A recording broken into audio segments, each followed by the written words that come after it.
Miarabantsika tsiraiavindray tratra izao fotoana manokana tsy atsika ny ten'Andriamanitra zao amty maraina ity misaotra an'Andriamanitra hatrany sika satria velona aina soamatsara zava-dehibe zany tsy ny olona rehetra no mahazo sitraka an'izany ary betsaka raha no anatin'ny fahasaranana lalina kehitriny fa ianao kosa dia mbola nomena anjara ny fahasoavany manderantsika ny mofinainan'io dia vavaka isika.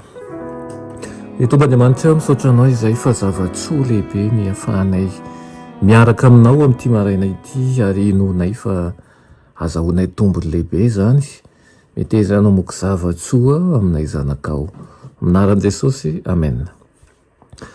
Lohateny mofinainantsika androany dia manao hoe ankasitrahany ve ny eritreritrao fanontaniana zany nalaina amin'ny tantara voalohany toko 7:20 manao hoe fa Jehova dia mpandinika ny fo rehetra ary ny fieritreretana rehetra dia fantany avokoa. Raha mitady azy ianao dia hita azy fa raha mahafoy azy kosa ianao dia ariany mandrakizay. Amen. Tsy maintsy ampamoahany anaty an'Andriamanitra ianao ny amin'ny eritreritrao, ny teninao, ny fotoananao ary ny asanao. Tsy hiditra ny lanitra mihitsy ianao raha tsy efa nankafy ny fiombonana amin'Andriamanitra eto amin'ity tany ity satria eto amin'ity tany ity ny fiomanana ao amin'ny lanitra. Andriamanitra ny tokony antefan'ny fanajana lalina indrindra ny fo sy ny fitiavana ary ny fahatahorana. Ireo izay tsy misaintsaina ny momba an'Andriamanitra eto amin'ity tontolo ity ireo izay mahatsapa fa vesatra ho azy ny fireferana amin'Andriamanitra amin'izao fiainana izao dia tsy mba hiara-mifaly amin'ny Kristy any amin'ny fiainana ho avy. Ny zavatra safidiny sy tiany ety no vola ny fitiavany ka manjary faneriterena ho azy ny fitsipiky ny lanitra.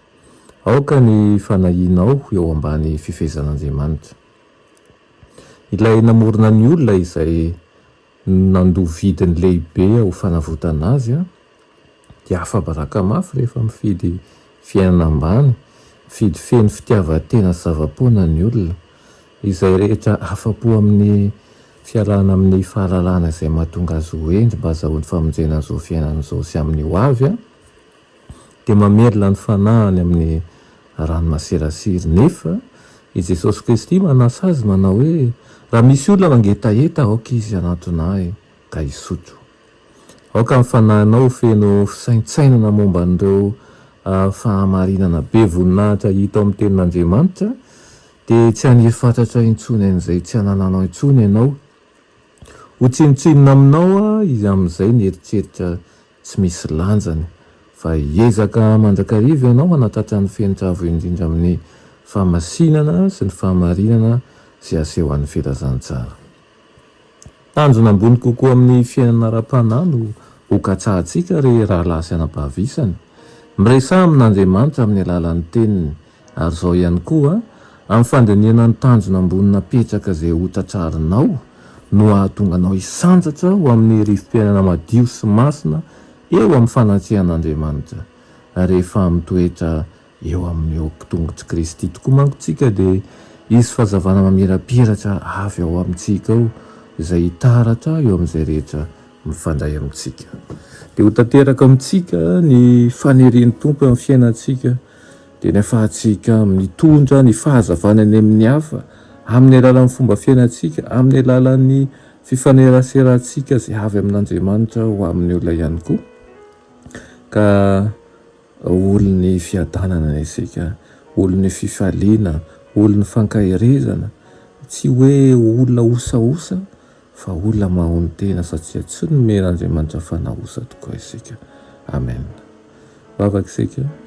Sotroanao izay ray hoany amin'izany teninao izany irenay tokoa mba ho tanteraka izany amin'ny fiainanay kanefa amin'ny teniteny anay dia tsy ho tanteraka izany.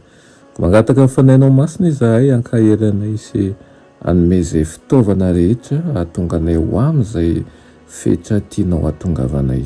Aminaran'i Jesosy. Amen.